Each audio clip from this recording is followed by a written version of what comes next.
I'm Ashley Brooks. And I'm Ty Gowan, and we are remote this week. Yes, welcome to Unclouded the remote edition.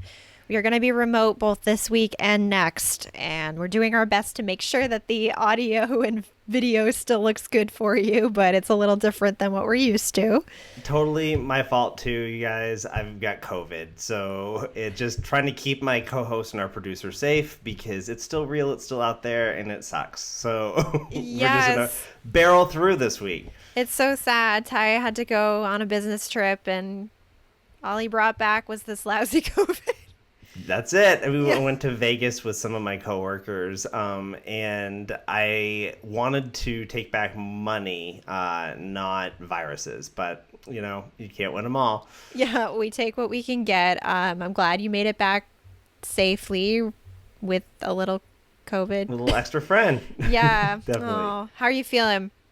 I feel much better. Like, I got this last year and it was hell, and this time it wasn't as bad, but man, it feels like it's permanently 10 p.m. Like, that's the best way that I can just describe it. So I'm going to tell you a story today of star-crossed lovers with a little bit of brain fog. So we'll see how that goes.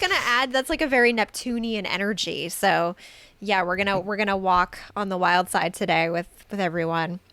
Perfect. So you want to kick us off. Tell us a little bit about the forecast this week so I know what I'm dealing with, plus the brain fog of it all. Is Neptune adding on to that? I mean, you know, Neptune's always doing something in the sky for us. So we're talking about Monday, September 30th, and then we're moving into October this week. So we're talking about up to October 6th. So on Monday, September 30th, we have two transits. We have Mars trining Saturn at 12:06 a.m. Eastern Time. And then we have the Sun conjuncting Mercury a little bit later on in the day at 5:09 p.m.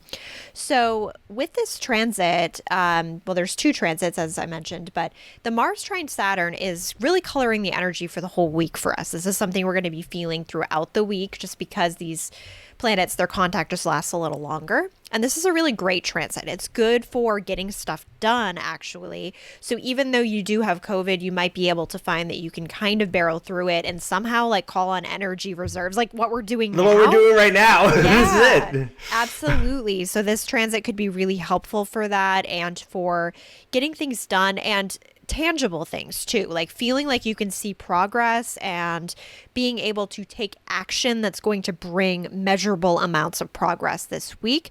And don't get down on yourself if they're not like the biggest items on your to-do list.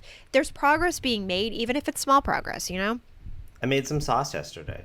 That's amazing. See? I know. Gotta try something. Yeah, right? And then the Sun conjuncting Mercury is great for bringing in new ideas. It helps with new perspectives. This is happening in the sign of Libra, so this could be really great for brainstorming with another person or a group of people because there is a collaborative energy to it. Then on Wednesday, October 2nd, we have our new moon in Libra, and it's also a solar eclipse. So this is ending eclipse season.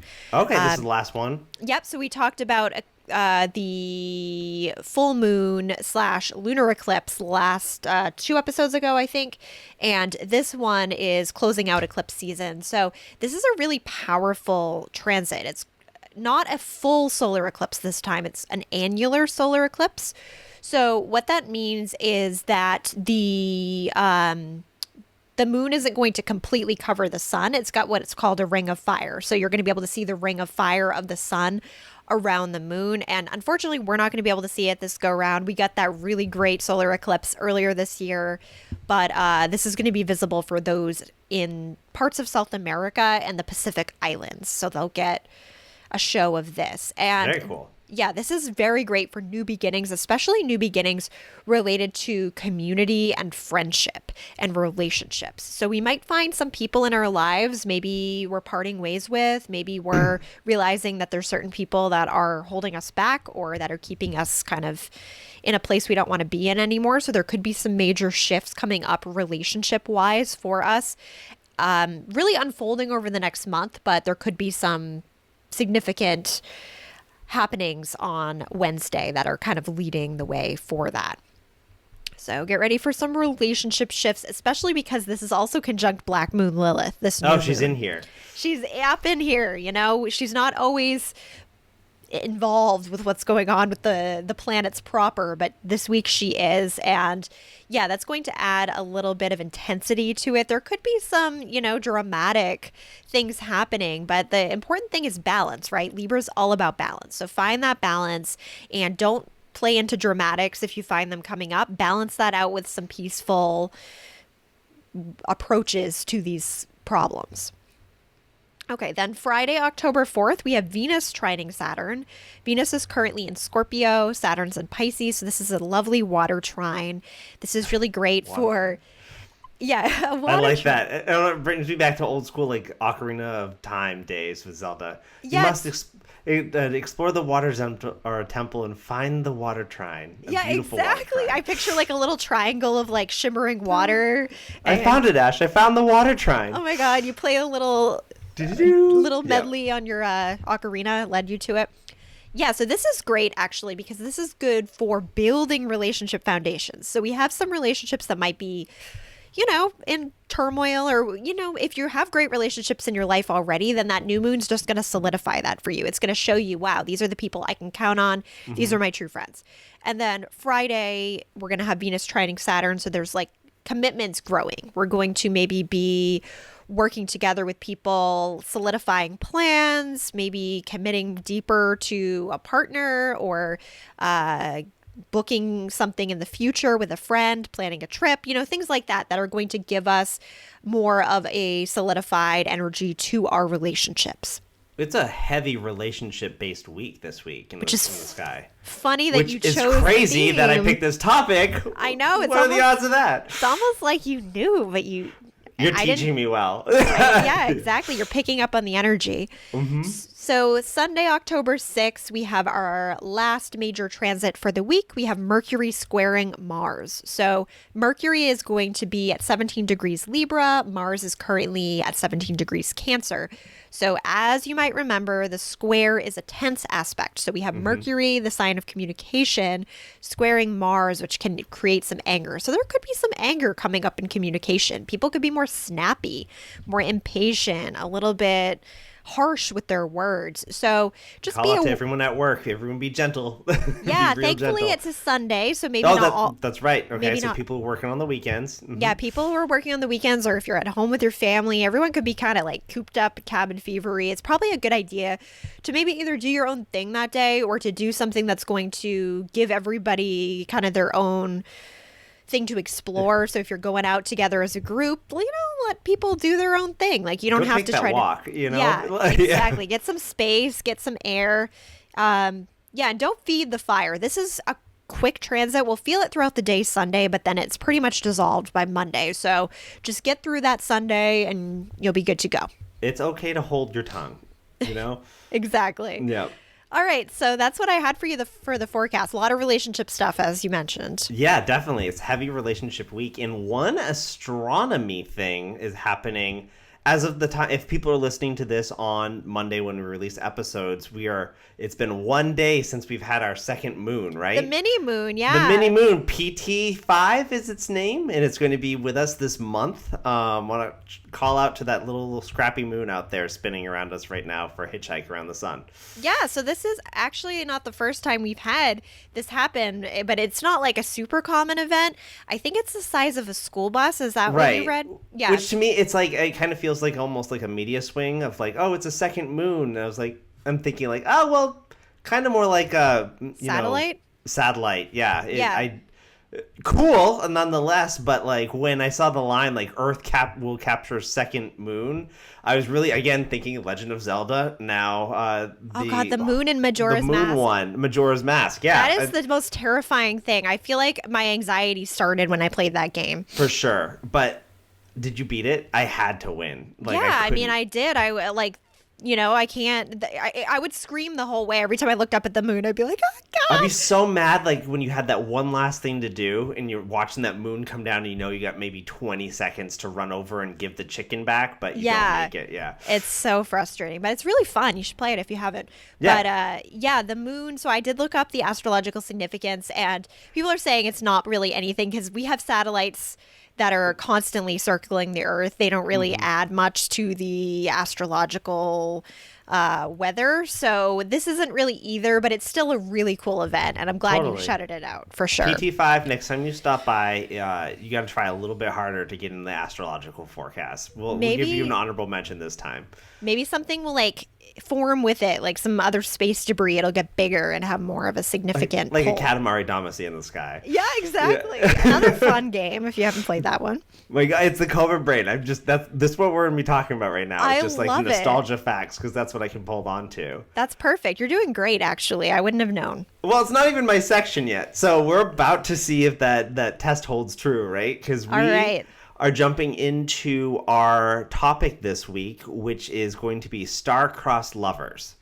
Are you ready for this one? I Because am I so want to tie it ready. into the celestial aspect of what star-crossed lovers would really mean in an astronomy circumstance, because I think that's where it gets its name from in Shakespearean times, you know? Yeah, it's definitely astrology. Diving in a little bit, I looked up the term in the lexicon is credited to Shakespeare for Romeo and Juliet, which those are, I think, the most famous star-crossed lovers ever.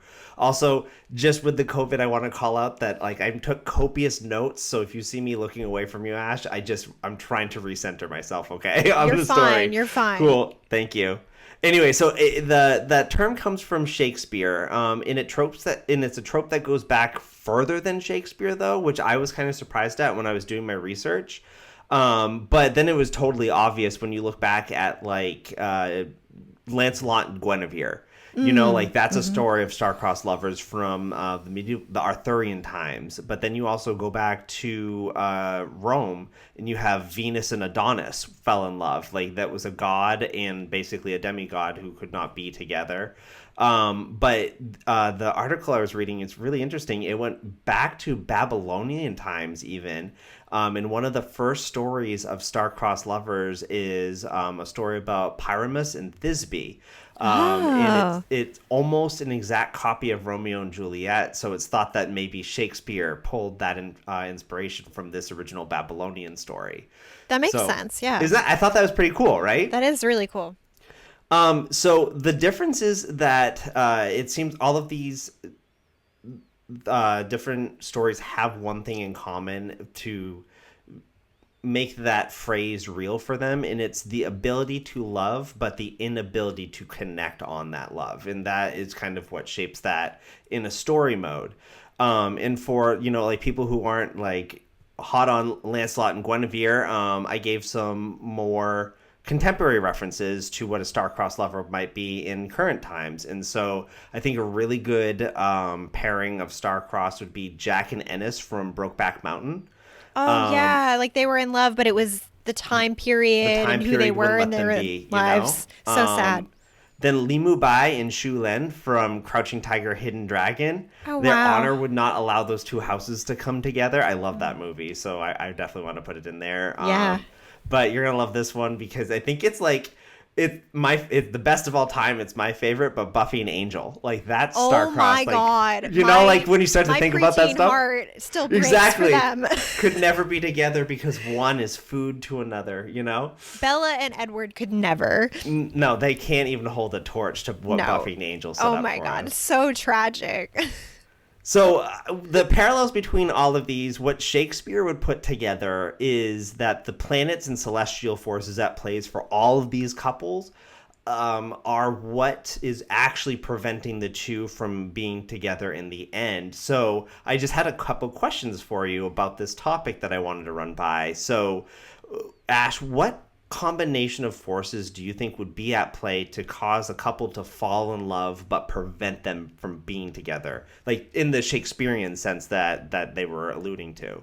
So we're going to be, in order to talk about this, we're going to have to introduce another branch of astrology, Ty. Okay.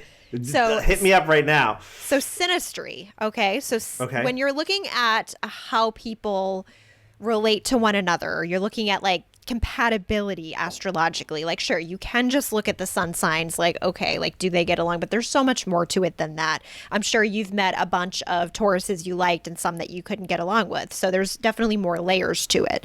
So with this, synastry is the basically overlaying of somebody's chart onto another chart and Oh, seeing that's what cool. aspects are formed based on the comparison of the We two should do that as charts. podcast hosts. That would be We so cool. absolutely could. You can do it for friendships, you can do it for family members, romantic partnerships, you name it, you can do it. Oh my god, what we did it, and what if it's all Black Moon Liliths like shapes everywhere? Oh my gosh, then I don't know. Like Just this is going to be grand so tri- powerful. We put ours on top of each other as podcast hosts and best friends. It would just be grand trines. Like it would kind of look like one of those spirographs. Yeah, well, I probably would because we have a lot of we have a lot of fire, so there would be some trines and conjunctions and things that are positive for sure.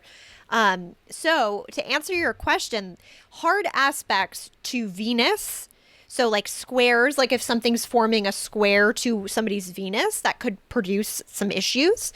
Chiron and Saturn, especially if they're involved in Okay. like harsh aspects that can create problems like in the practical world or like a lot of pain that's being introduced. With Chiron, harsh aspects could introduce pain in the relationship, and Saturn issues could be like karmic issues or maybe practical things that are keeping someone from being apart, like you met someone from the wrong side of the tracks and you're like a wealthy landowner's daughter, like back in the day. And then, but especially the nodes. Remember, we've talked about the nodes. Yeah. The nodes are karmic points. So, especially hard aspects to the nodes could introduce karmic reasons, maybe that feel fated, why somebody isn't able to be together. I love that. And flipping that on its head a little bit, do the same aspects relate to romanticism, like working well for a different pair of people? Like I know Venus would probably be involved, but Yeah. do you have to get rid of Saturn in order for like something to No. be beneficial for a Venus shape? Not at all. I mean, you could have a positive aspect to Saturn, like a trine or a sextile, or having Saturn in the seventh house of the other person, because that would show commitment and probably long-term relationship, because Saturn can represent like dedication and commitment as well. So it's more when it's hard aspected that it could be like some issue coming up. So yeah, you would look at compatible Venus and Mars signs, because Venus rules over love and Mars can rule over like chemistry and like kind of like physical passion. And then you'd also look at the seventh house and what's falling in the seventh house for each person. Like what of your chart is falling into their seventh house chart.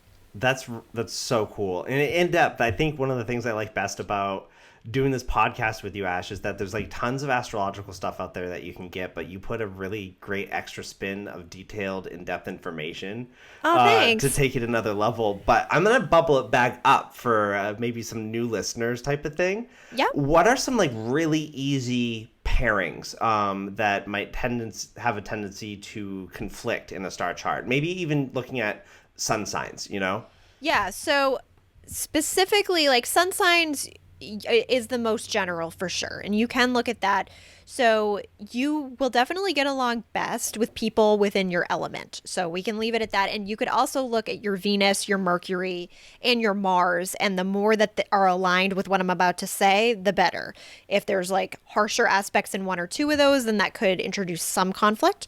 So yeah, looking at your element. So for instance, you are an Aries, I'm a Leo. We're both fire signs. So we already communicate and live our lives in a compatible enough way that we could see eye to eye and be friends. If you have somebody specifically who's an air sign when you're a fire sign, then that's going to be slightly different, but you're still like gaining a lot from that relationship. You're like learning from them and it's compatible. And so for earth and water signs, you would look at those two together. Earth and water signs tend to get along. Okay. Air and fire signs tend to get along. If you think about those elements together, so like for instance, fire and air, like they feed each other. Air feeds fire, they can kind of work well together.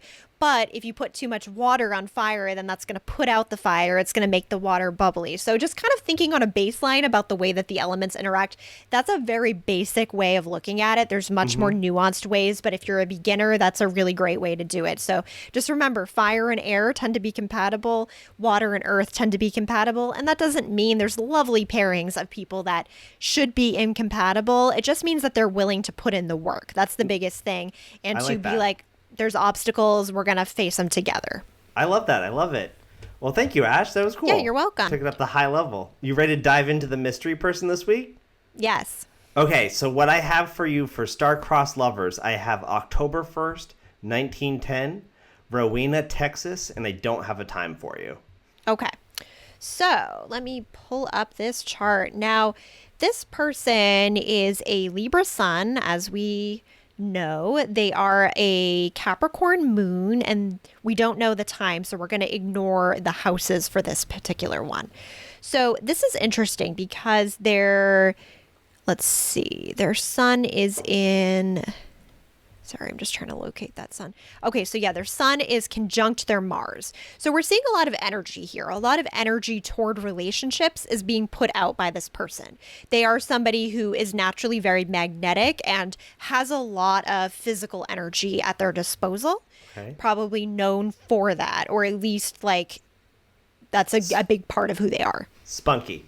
Spunky, sure. Yeah, they also have a Virgo stellium that is trining down to Uranus. So, for anyone who might not have caught one of our stellium episodes, stellium means 3 or more planets in a single sign that are together in the sky. So, they are like grouped up together when the person is born. So, they had their moon, Venus, and Mercury all together in the Virgo section of the sky when they were born. So this means that they are somebody who is very detail oriented. They likely have a very intelligent, witty mind. And there's something in the way that they learn that is extending into their relationships. I feel like we're going to be focusing more on relationships in general, just based on the topic you gave me. So I'm going to try to approach it from that angle. You found a clue. Okay. Yeah. So the moon conjunct Venus, this person has a lot of love to give, but they're also all about improving. Like they want to improve situations, and they are somebody who notices when certain things are wrong or off, like they want to fix things. They're a problem solver person, but I also feel like because of all their energy, at times they might be trying to fix it. They could make it worse. It's almost like the dad that's like trying to like do repairs around the house. Maybe he should just call a professional, but he just wants to be the one to do it. Gotcha. Okay. So Venus and Mercury are squaring over to Pluto. This is kind of rough for relationships, so that they have that Venus-Mercury conjunction squaring Pluto. That's going to cause some jealousy, some envy in relationships. It's also going to make them a little more argumentative and maybe kind of, I don't want to say controlling, but like possessive potentially, or at least like sure of what's theirs in life and just kind of holding tight to it. Yeah, I think that's true. Okay, and then they also Maybe have going the mile to get there too, type of thing too. yeah, that would make them like willing, like it would make it hard for them to let go of the past, let go of situations that have already come and gone. There's a big moment there for this. Okay. Yeah. And then we have a small talent triangle, but that's generational. So everyone that was born around this time in 1910 has this. So the small talent triangle is a planet that is squaring over to 2 other planets, and then those 2 other planets are opposing each other. So you just get a little triangle in the sky. Okay. This is not Illuminati. No. Triangle in the sky. Yeah.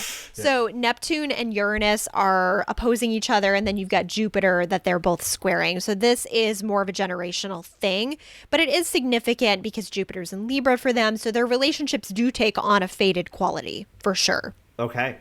But there could be challenges there. Are you ready for the reveal? Yes, I have no clue who this is. I'm so glad I finally got one that you have no clue. Like that's my None. job, and I've been failing the last couple of weeks with. It's fun especially sometimes. F. Scott. That was fun.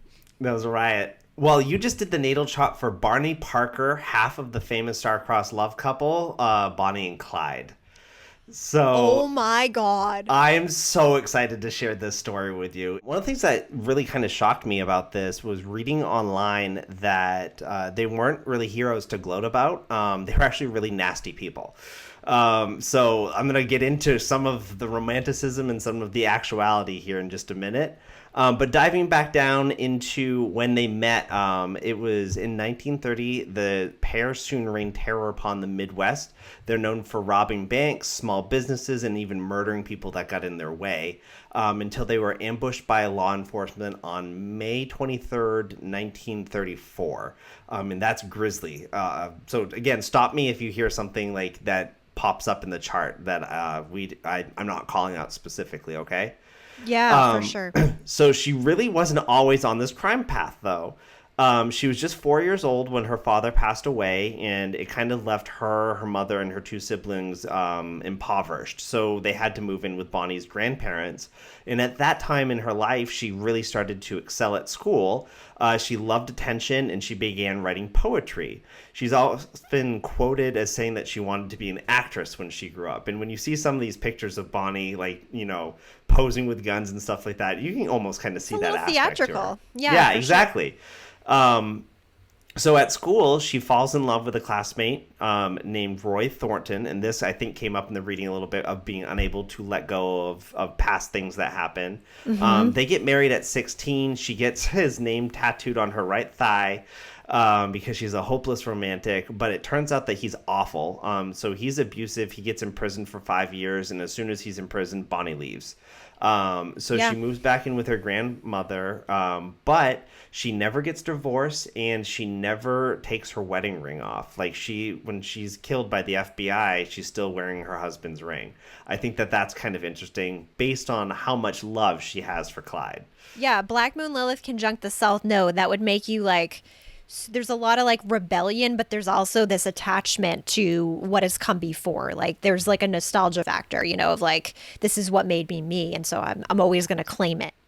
That's so transparent here, So getting into it, there's a bunch of different stories about how Bonnie and Clyde met. So I'm not sure which one is true. But the one that's most accepted is that she met him at 19 and they fell like immediately in love.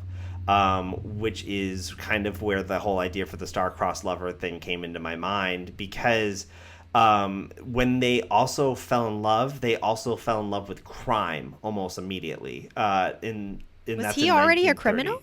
He was kind of already a petty criminal, but now that he has Bonnie's mind and creativity, they're able to up it, which is kind of aspects of the chart that you had mentioned about. Well, this is the Great Depression, right? Yes, it's the Great Depression, or right before it, or right after it, because it's 1930. So there's a lot of crime everywhere. Yeah, I mean, people didn't have a whole lot of options, but still, Still, this wasn't exactly the option. This is above and beyond. Yeah. But one of the first crimes they commit together is Clyde's arrested for petty theft. And Bonnie is able to jailbreak him because she smuggles a gun into jail for visitation, and Clyde's able to escape. Security is not what it is now. Right, exactly. So the Barrow Gang doesn't form until 1932, though. So that's 2 years later of just Bonnie and Clyde petty crimes. And it was interesting because I always thought they were a duo, but the gang actually consisted of Clyde, Bonnie, a man named Raymond Hamilton, W.D. Jones, Henry Melton, Clyde's brother Buck, and Buck's wife Blanche. So there's quite a few people. Oh, and there were other ladies, too. Yeah, and they're on this crime ring.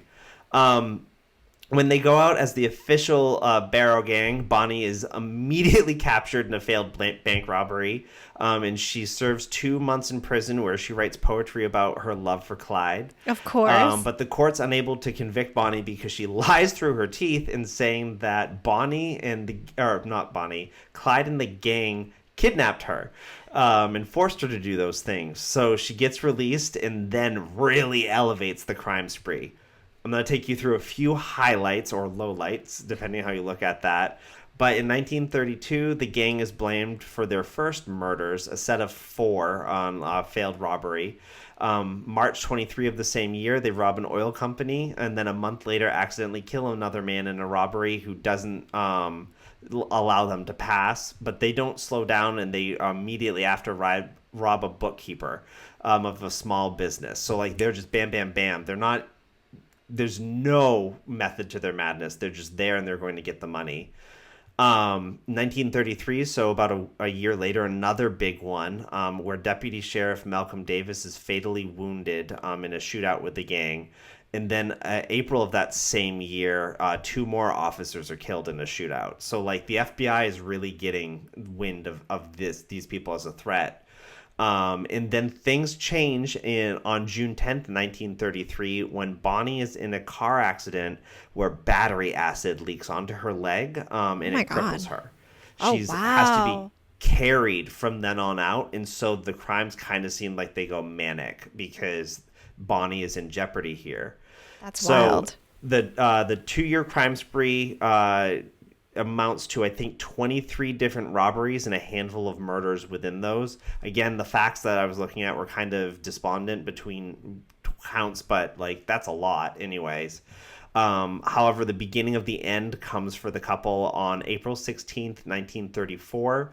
They rob the First National Bank in Stuart, Iowa, and it marks the last that the couple is able to do that. They've now placed a price on their head, and they've repeatedly embarrassed the police across the Midwest and South, who this is the robbery where it seems like now law enforcement has a vendetta against them.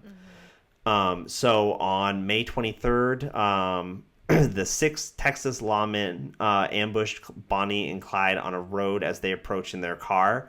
Bonnie's immediately killed with a headshot, but then the police fire a total of 130 more rounds into the car to finish the job. And the mortician who prepared the bodies after the scene said that they had trouble embalming them because there were too many holes. That is wild. Wow. These people pissed off, like they were lauded enough that this was the response that seemed reasonable for law officials to need to do to take them in. And I actually found a statement from one of the officers who was on the scene of the crime, and it said each of us 6 officers had a shotgun and an automatic rifle as well as several pistols. We opened fire with automatic rifles. They were emptied before the car even got towards us. Then we used the shotguns, and then as smoke was coming from the car and it looked like it was on fire after this. After the shotguns, we emptied pistols at the car. As we approached, the car slowed past us and ran into a ditch about 50 yards down the road, and it turned over. We kept shooting at the car even after the vehicle had stopped. We were not going to be taking any chances. Wow. That's how much they wanted these people.